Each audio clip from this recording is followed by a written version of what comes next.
এখানে উপস্থিত হয়েছে এবং আপনারা জানেন যে আবাহনী ক্লাব বাংলাদেশের একটি ঐতিহ্যবাহী একটি ক্লাব এবং বাংলাদেশের মহামেডান আবাহনীর যে দৌরাত্ম্য সেটা আমরা স্বাধীনতার পর থেকেই এবং আমাদের জন্মের পর থেকেই কিন্তু আমরা সেই বিষয়গুলো দেখে আসছি। সো দীর্ঘ 17 বছরে আসলে বিভিন্ন কারণে আপনার আবাহনী ক্লাবকে যেভাবে মানে রাজনৈতিক একটি ট্যাগ দিয়ে ব্যবহার করা হয়েছে, আমরা সেই 17 বছরের ইতিহাসে আমরা ফিরে যেতে চাই না। আমরা চাই যে আগামীতে আবাহনী ক্লাব এবং বাংলাদেশের অন্যান্য ক্লাবগুলো পলিটিক্সের বাইরে গিয়ে, কোনো রাজনৈতিকরণের বাইরে গিয়ে তারা স্বাধীনভাবে পরিচালিত হবে, স্বাধীনভাবে তারা তাদের ক্লাবের যে কার্যক্রম আছে সেই কার্যক্রমগুলো চলমান আকারে ইনশাল্লাহ প্রতিষ্ঠিত হবে এবং আমরা আশা করি যে এখানে তান্না ভাইয়ের মতো স্বনামধন্য ক্রীড়া সংগঠক, পিন্টু ভাইদের মতো ক্রীড়া সংগঠক, আমাদের মামুন ভাইদের মতো, আমাদের এখানে লোকমান ভাই সহ এবং আমাদের আশরাফ ভাই, আমাদের যে সাবেক ফুটবলার, আমার কোচ ছিলেন, এবং এখানে অনেক সতীর্থ খেলোয়াড়রা রয়েছে যাদের সাথে আমি নিজেই আবাহনী ক্লাবে 99-এ খেলেছিলাম এবং দীর্ঘদিন বাংলাদেশের ফুটবলে অংশগ্রহণ করেছি এবং এই দীর্ঘ সময় এই পথ চলায়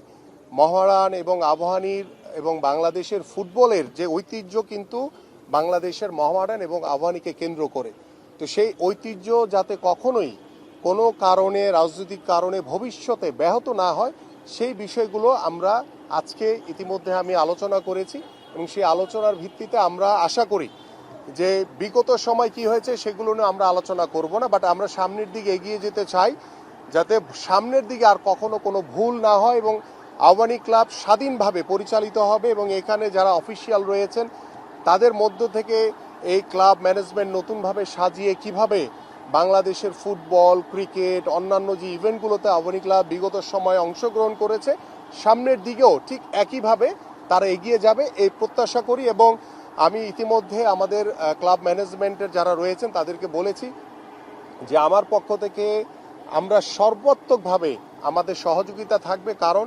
আমরা চাই যে ক্লাব যদি বেঁচে থাকে তাহলে কিন্তু আমাদের খেলোয়াড়রা বেঁচে থাকবে, কারণ ক্লাব যদি ঠিক না থাকে তাহলে কিন্তু খেলোয়াড়রা ক্ষতিগ্রস্ত হবে। সো আমাদের মাননীয় প্রধানমন্ত্রী তিনি যেভাবে আগামীর বাংলাদেশের ক্রীড়াঙ্গনকে সাজানোর জন্য, আগামীর বাংলাদেশের ক্রীড়াঙ্গনকে সর্বোচ্চ গুরুত্ব দিয়ে তিনি যেভাবে কাজ করছেন সেই কাজগুলো ইতিমধ্যে আপনাদের সামনে দৃশ্যমান হয়েছে এবং সেই দৃশ্যমান কাজের ভিতরে অন্যতম আপনারা জানেন যে আমরা ইতিমধ্যে খেলাধুলাকে পেশা হিসেবে প্রতিষ্ঠিত করার লক্ষ্যে আমরা আমাদের পেশাগত স্বীকৃতি প্রদানের মাধ্যমে খেলোয়াড়দেরকে আমরা ক্রীড়া ভাতা প্রদান করেছি। আমরা ইতিমধ্যে 300 জন খেলোয়াড়কে সেই ক্রীড়া ভাতার আওতায় নিয়ে এসেছি এবং আমরা ইনশাল্লাহ নতুন অর্থ বছরে আমরা আমাদের টার্গেট রয়েছে 500 জন, আমরা পর্যায়ক্রমে 500 জন খেলোয়াড়কে আমরা এই ক্রীড়া ভাতার অন্তর্ভুক্ত করব ইনশাল্লাহ। পাশাপাশি আপনারা জানেন যে আমাদের 2রা মে সিলেটে আমাদের মাননীয় প্রধানমন্ত্রী জনাব তারেক রহমান নতুন করে স্পোর্টস 12 থেকে 14 বছর বাচ্চাদের, কিশোর কিশোরীদের অংশগ্রহণের মাধ্যমে আমরা নতুন করে স্পোর্টস একযোগে 64টি জেলায় উদ্বোধন করবেন আমাদের মাননীয় প্রধানমন্ত্রী। এবং পাশাপাশি আপনারা জানেন যে আমাদের আগামী শিক্ষাবর্ষে আমরা খেলাধুলাকে বাধ্যতামূলক করতে যাচ্ছি যাতে প্রত্যেকটি সন্তানরা, প্রত্যেকটি যুব সমাজ, প্রত্যেকটি তরুণ তরুণীরা তারা যাতে স্কুলের পড়াশোনা শেষ করে তারা যাতে আবার মাঠে আসে খেলাধুলা করার জন্য, কারণ এই খেলাধুলার মাধ্যমে তাদের পাশ ফেল নির্ভর করবে, পরীক্ষায় উত্তীর্ণ নির্ভর করবে। তারা যদি খেলার মাঠে আসে তাহলে তাদের খেলার মাধ্যমে তারা পরীক্ষায় উত্তীর্ণ হবে, যদি না আসে তাহলে তারা ফেল করবে। এই বিষয়গুলো আমরা বাধ্যতামূলককরণের মাধ্যমে আমরা চাই যে আমাদের তরুণ যুব সমাজ, তারা, আমাদের সন্তানরা যেভাবে ডিভাইসের প্রতি আসক্ত হয়ে গেছে, তারা যেভাবে আমরা ঘরের ভিতরে রেখে তাদেরকে যেভাবে আসলে ফার্মিং বলছি আমি, যে তারা এই পর্যায়ে চলে গেছে, তা আমরা সেই মানুষগুলোকে, আমাদের সেই যুব সমাজ, আমাদের তরুণদেরকে আমরা খেলার মাঠে এনে তাদেরকে একটি সুস্থ জাতি হিসেবে গড়ে তুলতে চাই। এবং আপনারা সবাই জানেন যে মাদকের করাল গ্রাসে আমাদের যে নৈতিক যে অবক্ষয় ঘটতে চলেছে বা ঘটছে, সেগুলো থেকে আমরা কিভাবে আমাদের ভবিষ্যৎ প্রজন্মকে দূরে রাখতে পারি সেটার অন্যতম মাধ্যম হবে খেলাধুলা। সো সেই খেলাধুলায় আমি বিশ্বাস করি আবাহনী ক্লাব বাংলাদেশের যে ঐতিহ্য সেই ঐতিহ্য ধরে রেখে সামনের দিকে এগিয়ে যাবে এবং আমাদের পক্ষ থেকে সার্বিকভাবে আবাহনী ক্লাবের প্রতি সার্বিক সহযোগিতা থাকবে এবং ভবিষ্যতে আমরা আশা করব যে কোনো ক্লাবই যাতে আর রাজনৈতিকরণ করা না হয়, দলীয়করণ করা না হয়, কারণ ক্লাবগুলো তার স্বাধীনভাবে চলবে, সেখানে কোনো দলের ট্যাগ দিয়ে যাতে ক্লাবগুলোকে ভবিষ্যতে ক্ষতির মুখে না ফেলে সেদিকে আমরা সবাই সতর্ক থাকবো। এবং আপনাদের প্রতিও আমার আহ্বান থাকবে, আপনারাও সতর্ক থাকবেন যে আমরা সবাই মিলেই আজকে এখানে মোহামেডান এর অফিসিয়াল আমাদের লোকমান ভাই এখানে এসছেন। আমরা যখন মোহামেডানের কিছুদিন আগে একটি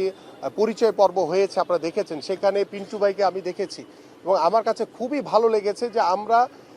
খেলার মাঠে আমাদের প্রতিযোগিতা থাকবে, খেলার মাঠে আমাদের একটি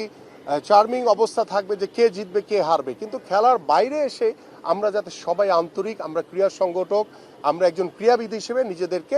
সবার সামনে উপস্থাপন করতে পারি। আপনাদের সবাইকে ধন্যবাদ। ইনশাল্লাহ আবারও আপনাদের সাথে দেখা হবে। নো মোর কোশ্চেন, আবার দেখা হবে ইনশাল্লাহ। জাস্ট এক মিনিট, আমাদের একটা ক্রেজ দিবে, ক্রেজটা দাও, ক্রেজটা একটু কত ক্রেজটা দাও তাড়াতাড়ি। এই যে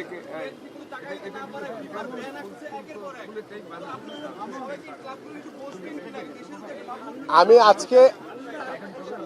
বলেন আপনি দেবেন না তানলা ভাই ক্রেজটা আমাদের ক্যাপ্টেনকে নিয়ে আসো।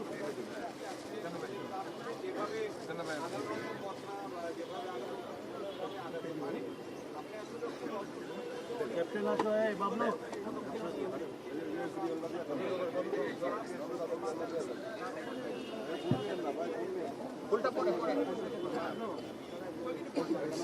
আমি একটু